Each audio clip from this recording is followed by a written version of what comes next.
એમ્પ્લોયમાંથી 2 આગેવાનો, હાર્દિકભાઈ એમની ટીમ અને અમે દરેક તાલુકામાંથી એક આગેવાન ત્યાં લાંબી ચર્ચા થઈ, મુદ્દાનું 1 બાય 1 વિગતે અને લાંબી ચર્ચાઓ કરી છે।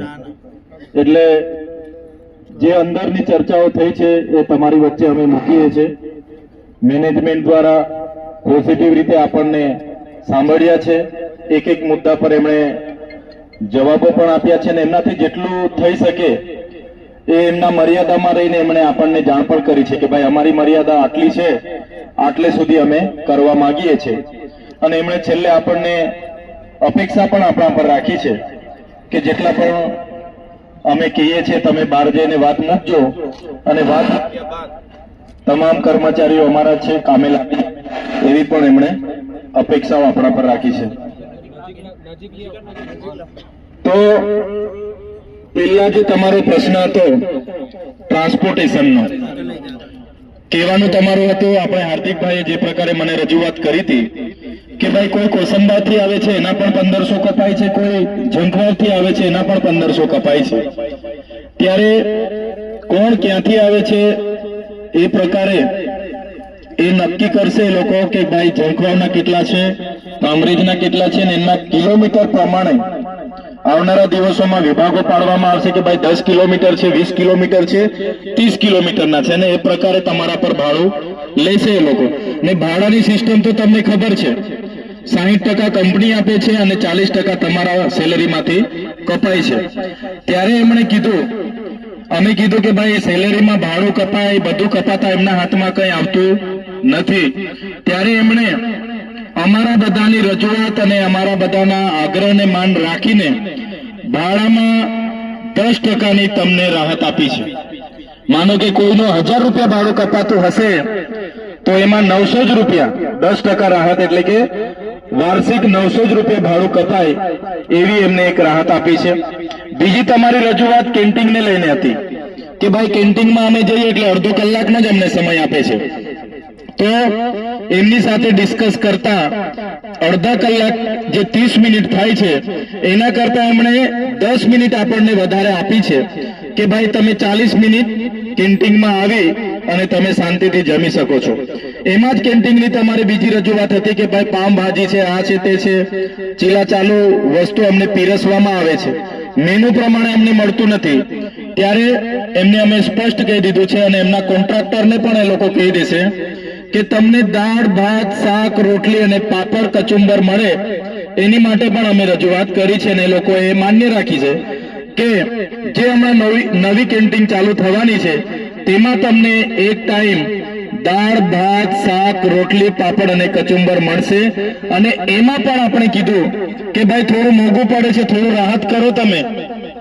એમને કેન્ટીનના પૈસા કપાવવાથી બીજું કંઈ વધતું નથી, તો કેન્ટીનના પૈસામાં પણ તમને 10% રાહત આપવાની એમણે કીધી છે। માનો કે તમને મંથલી તમારા કેન્ટીનના પૈસા થાય છે 1000 રૂપિયા, તો એમાં પણ 10% રાહત એટલે કે 900 જ રૂપિયા। તો એક દાખલો આપું છું, કદાચ તમારા 600 કપાતા 700, મને કોઈ આઈડિયા નથી, પણ એમાં 10%ની કંપનીએ રાહત આપવાની વાત કરી છે। એમાં પણ કંપનીએ કીધું કે અમે 60-40ના રેશિયા પ્રમાણે 60% કંપની ચૂકવશે અને 40% લેબર ચૂકવશે। એટલે ટ્રાન્સપોર્ટેશનમાં 10% અને કેન્ટીનમાં 10% એટલે 20% આપણને બંને જગ્યાએ 10-10%ની રાહત એમણે આપી છે। બીજી તમારી પગારની બાબતો હતી, તો પગારની બાબતોમાં ઝીણી બહુ જ લાંબી અમે ચર્ચા કરી છે। જે મહત્વની બાબતો છે એની જ વાત હું તમને કરું છું, બીજી વાતો તમારા માણસ કરશે। તો પગારની બાબતોમાં અમે ઝીણી બધી ચર્ચાઓ કરી। તો એમાં જે વિભાગો છે કે ભાઈ કુશળ શ્રમિક, અર્ધ કુશળ શ્રમિક અને બિન કુશળ શ્રમિક અને ગવર્મેન્ટના જે પણ ધારાધોરણો બધું છે, ઇન્ક્રીમેન્ટ છે, બધી જ બાબતો અમે ચર્ચા કરી। તો એમણે અમને સ્પષ્ટ કીધું છે કે હમણાં જે પણ લોકો મહિનાના 26 દિવસ ભરશે એ લોકોને અમે હાલમાં 17,500 હાલમાં મળશે અને 1100 રૂપિયા ઇન્ક્રીમેન્ટ મળશે। પગાર વધારાની બાબતો હતી ને, ઘણા લોકોની રજૂઆત હતી કે ભાઈ અમને આજે પણ 13,500 મળે છે, 500 મળે છે કે 15,208 રૂપિયા મળે છે, એ બધી રજૂઆતો હતી. તો એ બાબતે આપણને જે અંદર ચર્ચા કરી એમણે આપણને એવું કીધું 26 દિવસ જો આપણા એમ્પ્લોય ભરે છે તો એમનો પગાર સ્લીપ એમની 17,500 ની બનશે અને 1,100 રૂપિયા એમને દર મહિનાનું ઇન્ક્રીમેન્ટ મળશે. બીજું એમણે કીધું કે મહિનામાં 1.5 દિવસ CL મળશે. 1.5 દિવસ 20 દિવસમાં 1 દિવસની, એમાં કોઈ પગાર કપાય ના. 20 દિવસમાં તમે 1 દિવસની રજા મૂકી શકો છો અને 26 દિવસમાં 1.5 દિવસ તમે રજા મૂકશો તો પણ તમને એનો પગાર મળીને તમારું થઈ જશે. બીજું એમણે કીધું કે જે ઓવરટાઈમ તમે કરો છો, કેટલાક ને રવિવારે આવો છો અને ઓવરટાઈમ તમારો જે થાય છે, વધારાની ઓટી થાય છે, તો એ ઓટીના ડબલ ગણીને એમને તમને ચૂકવણા થશે. પણ એ ઓટી કરો એટલે તમારે ચાલુ દિવસે રજા પાડવાની થતી નથી. જો તમે ચાલુ દિવસે પછી રજા પાડશો તો ઓટી તમારા 26 દિવસના સિલેબસમાં ગણાઈ જશે. એવું એમણે આપણને જાણ હમણાં કરી છે. એ જ પ્રકારે બોનસમાં એમને બોનસની આપણી વાત હતી કે ભાઈ બોનસ અમને 8.33% જે અમારા ધારાધોરણ છે એ પ્રમાણે મળવું જોઈએ. તો એમણે આપણને એવું કીધું છે કે બોનસ અમારે હમણાં સુધી તો અમે મંથલીના પગારમાં એડ કરતા હતા, પણ તમે નક્કી કરો અમારે મંથલીના પગારમાં એડ કરવા છે કે તમને દિવાળી પર એક સાથે બોનસ આપવાનું છે.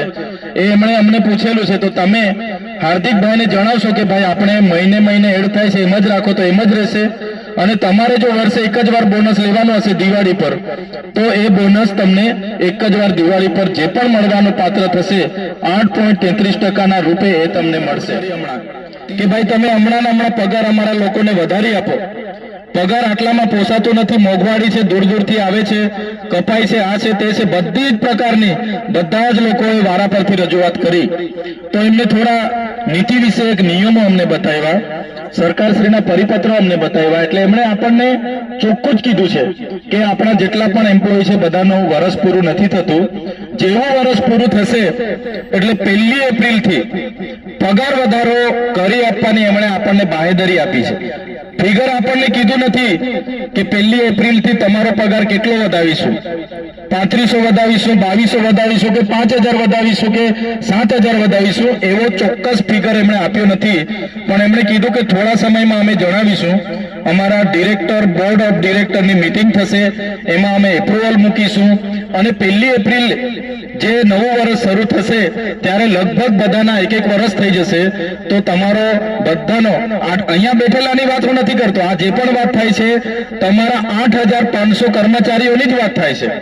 અહીંયા બેઠેલા 500 લોકોને એવું વાત નથી કરતો. એમણે જે બધી મંજૂરી આપી છે એ બધા માટેની જ જે વાત છે એ જ વાત કરું છું. ત્યારે તમારે ગોલ્ડી સોલરના 8500 કામદારો છે એમના પગાર વધારાની મંજૂરી 1 એપ્રિલથી એ લોકો આપવાના છે. પણ આટલો જ પગાર વધારો થશે એવો ફિક્સ આંકડો આપણને આપ્યો નથી, પણ એમણે ખાતરી આપી છે, મને પણ કીધું છે કે 1 એપ્રિલથી અમે ચોક્કસપણે એમનો પગાર એમના મેન લોકો સાથે બેસીને અમે વધારી આપીશું. આ એક વાત થઈ છે. બીજી તમારા કામના કલાકોને લઈને પણ એમણે કીધું છે કે અમને બધાને કીધું કે બધા જ અમારા કામદારો છે, પરિવારના કામદારો છે, ખૂબ સારું કામ કરે છે. તો જે પણ 6 દિવસની હડતાલ છે એ હડતાલ જે પણ મુદ્દાઓ છે બધા જ મુદ્દા અમે 1 by 1 એમણે એ કર્યા છે. બીજો કયો મુદ્દો છે તો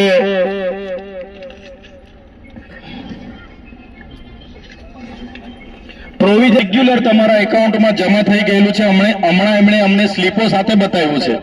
કોઈનું પણ પ્રોવિઝન ફંડ પેન્ડિંગ નથી. તમારામાંથી 1800 રૂપિયા કપાય છે અને સામે તમારા કોન્ટ્રાક્ટમાંથી 1950 રૂપિયા એ લોકોએ કાપીને તમારામાં 3750 રૂપિયા દર મહિને જમા થયું છે. તમારા તમારું જે સ્ટેટમેન્ટ કઢાવો છો એમાં દેખાતું નથી, પણ એ લોકો પણ એ જે પ્રોવિઝન ફંડ જમા થાય છે ને એની સ્લીપો તમને આપવાના છે. એ પણ એમણે કીધું કે જેવી અમારી પાસે સ્લીપો હશે, જેટલા પણ લોકોની જોઈતી હશે તો અમે એ સ્લીપો અવેલેબલ કરીશું.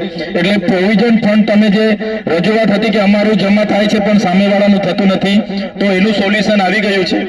પ્રોવિઝન ફંડ તમારા 1800 અને સામેવાળાના 1950 કોન્ટ્રાક્ટરના એ જમા થાય છે.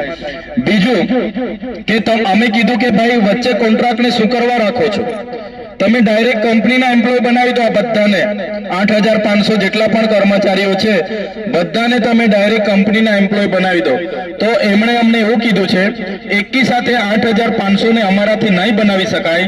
કંપની આ વર્ષથી ચાલુ થઈ છે, ધીરે ધીરે ગ્રોથ કરે છે, ત્યારે એક વખતે 100 જણ, બીજી વખતે બીજા 100, 300, 400 એમ કરીને જે લોકોની હાજરી વધારે હશે, જે લોકો કાયમી હાજરી છે, જેનું પ્રોડક્શન પણ વધારે હશે, તો એ પ્રમાણે અમે ધીરે ધીરે બધાને કરીશું. એમણે હમણાં અમને એવું જણાવ્યું કે 91 જણને, એમાંથી 91 જણને અમે કંપનીના એમ્પ્લોયમાં લઈ લીધા છે અને ધીરે ધીરે 100, 200, 300, 400 એમ કરીને બધાને અમે કરીશું. ને 1 વર્ષ પૂરું થશે તો જેમ બને મોટી સંખ્યાને અમે કંપનીના એમ્પ્લોય તરીકે લઈ લઈશું, એવી એમણે અમને જાણ કરી છે. બીજું તમારો મુદ્દો હતો કે 85% સ્થાનિક એમ્પ્લોય હોવા જોઈએ, તો એમણે અમને બધી જ વાતો કરી. એમણે કીધું કે 85%ના રેશિયા કરતા પણ અમે વધારે છે, આપણા સ્થાનિક લોકો આપણે ત્યાં વધારે છે એવું અમને કીધું હમણાં. એટલે એ પણ પ્રશ્ન આપણો સોલ્વ થઈ જાય છે. તમે મહિનામાં 2 રજા વિના પગારની વાત કરતા હતા, એમાં 1.5 રજા એમને સરકારના ધારાધોરણ પ્રમાણે કીધા છે. તો આ પ્રકારની ત્યાં મેનેજમેન્ટ સાથે ચર્ચા થઈ છે. હવે આગળની